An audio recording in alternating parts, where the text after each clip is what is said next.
Mira, hay una imagen que de verdad se me ha quedado grabada de los documentos que tenemos hoy sobre la mesa. ¿Ah, sí? Sí, es la de un gran velero, el Galatea, que no vuelve a puerto para celebrar una victoria ni nada parecido. No.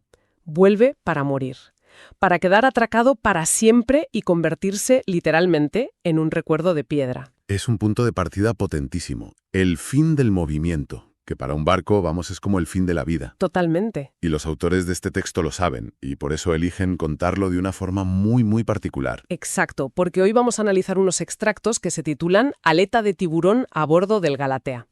Y desde la primera línea nos meten de lleno en un conflicto que es casi existencial. Sí, sí. El barco que fue, el alma de ese barco, está a punto de desaparecer como una lágrima en la mar. Uf, esa frase es de una belleza terrible. ¿Verdad? Absolutamente. Y la gran pregunta que plantea el texto y que vamos a intentar desentrañar aquí es cómo se evita ese olvido. ¿Cómo se salva un alma?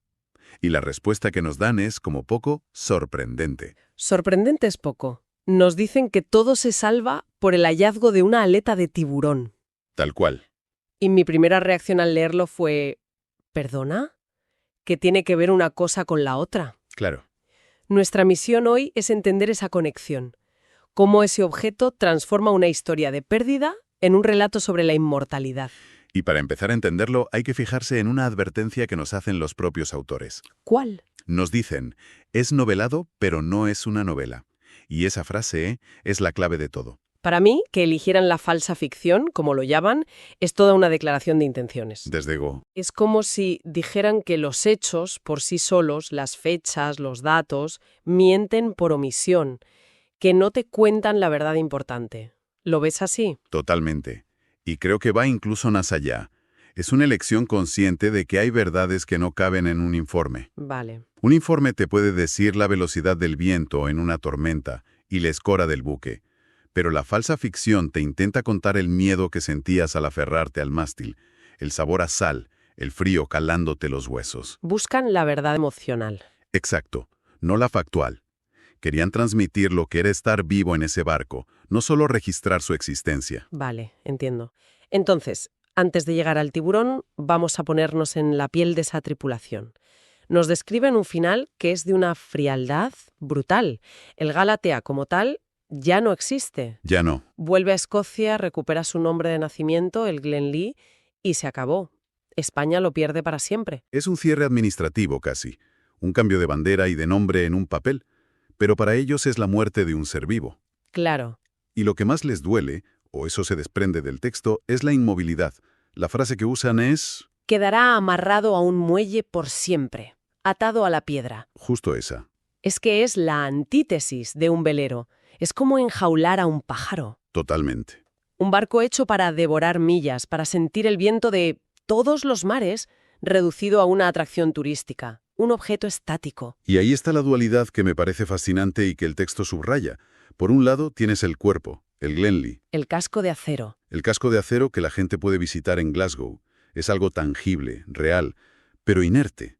Y por otro tienes el alma, el Galatea, la suma de todas las experiencias, las guardias de medianoche bajo las estrellas, las tormentas, la vida compartida en ese espacio durante décadas. Un alma que según ellos está en peligro de extinción. Claro. Porque nos dicen que ese barco, el de verdad, solo navega en el recuerdo, en las almas de los que fueron su dotación. Y claro, ahí te asalta la pregunta ¿Qué inevitable. pasa cuando esas almas ya no estén? Exacto. ¿Qué pasa cuando el último tripulante del Galatea muera? El texto se enfrenta a ese miedo de cara. El miedo a que todo ese universo de experiencias, todo ese espíritu, sencillamente se evapore. Y es ahí cuando usan esa metáfora tan potente.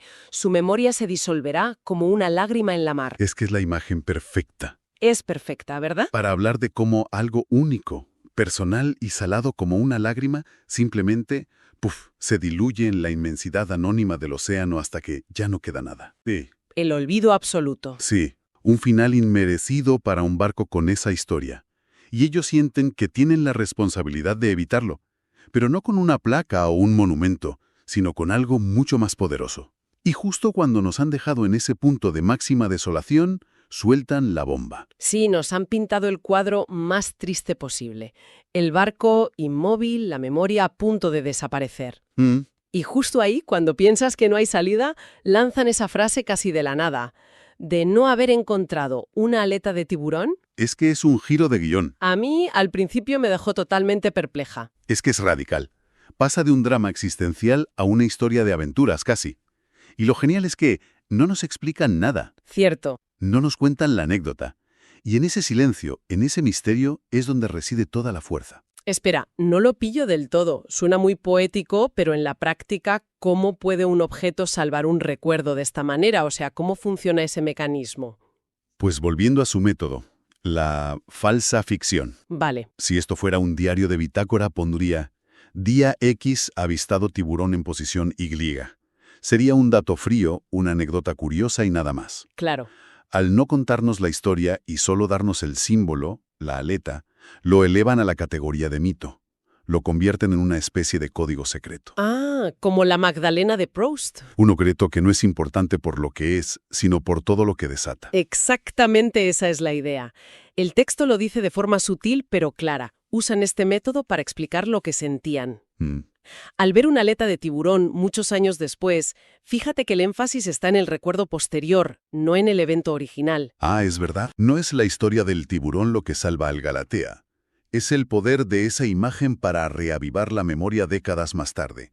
La aleta no es el recuerdo, es la llave que abre la puerta de todos los recuerdos a la vez. O sea que la aleta es su versión de ese olor a la casa de tus abuelos. Justo. No es solo un aroma, es toda tu infancia en una sola inspiración. Para ellos, esa aleta es su juventud entera con sabor a sal y adrenalina. Y pensemos en el simbolismo específico de un tiburón. No es un delfín, no es una ballena. No. Un tiburón representa lo salvaje, lo impredecible, el peligro primario del océano. Es la naturaleza en su estado más puro y amenazante. Todo lo contrario a un barco, atado a la piedra en un muelle seguro. La aleta es el símbolo perfecto de la vida libre y arriesgada que perdieron. Claro, es el contraste total. Invocar la aleta es invocar la aventura, el miedo, la vida al límite. Sí, todo lo que el Museo Glenlee ya no es y nunca volverá a ser. Por eso no necesitan contarnos la historia. Fue un ataque. Estaban pescando y apareció. Alguien se cayó al agua. Da igual. Da igual. El poder reside en lo que nos obliga a imaginar. Al dejarnos a oscuras, nos hacen partícipes de la leyenda. La aleta se convierte en el ancla no solo de su memoria, sino de nuestra imaginación. Es un recurso narrativo brillante. Vaya, no lo había visto con esa profundidad. Entonces, si juntamos todas las piezas, lo que tenemos aquí no es un grupo de marinos nostálgicos escribiendo sus batallitas. No, no. Es algo mucho más consciente. Es que no es nostalgia. Yo diría que es una forma de activismo de la memoria. Me encanta ese término, activismo de la memoria. Es perfecto. ¿Verdad? Están construyendo una especie de arca, no de madera, sino de palabras, para salvar el alma del Galatea del diluvio del olvido. Eso es. Y eligen como mascarón de proa de ese arca el objeto más inesperado posible. Un mascarón de proa invisible pero potentísimo. Y así volvemos a la idea del principio, a esa búsqueda de la verdad emocional por encima de la verdad factual. Claro. Lo que les interesa preservar no es la lista de puertos que visitaron, sino lo que sintieron al llegar a ellos con los pies descalzos sobre la cubierta caliente, o el compañerismo durante una guardia en plena tempestad. No buscan archivar el «qué pasó», sino encapsular el «qué se sintió al pasar». Y esto nos lleva a una pregunta casi filosófica que el propio texto parece plantear. ¿Qué es más real? ¿El casco de acero llamado Glenlee, que puedes tocar en un muelle de Glasgow, o la leyenda viva del Galatea, que navega en estas páginas y en la memoria que ellos están construyendo? El texto apuesta sin dudarlo por la segunda opción. Defiende que la verdadera esencia de un barco, su alma, no está en las planchas de acero, sino en las historias que genera. Totalmente. Esta narración es un acto de rebeldía contra un destino de objeto de museo.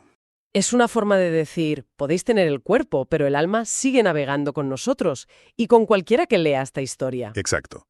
Se aseguran de que el Galatea no sea solo algo para ser visto, sino una experiencia para ser sentida, y así garantizan que su espíritu aventurero siga vivo.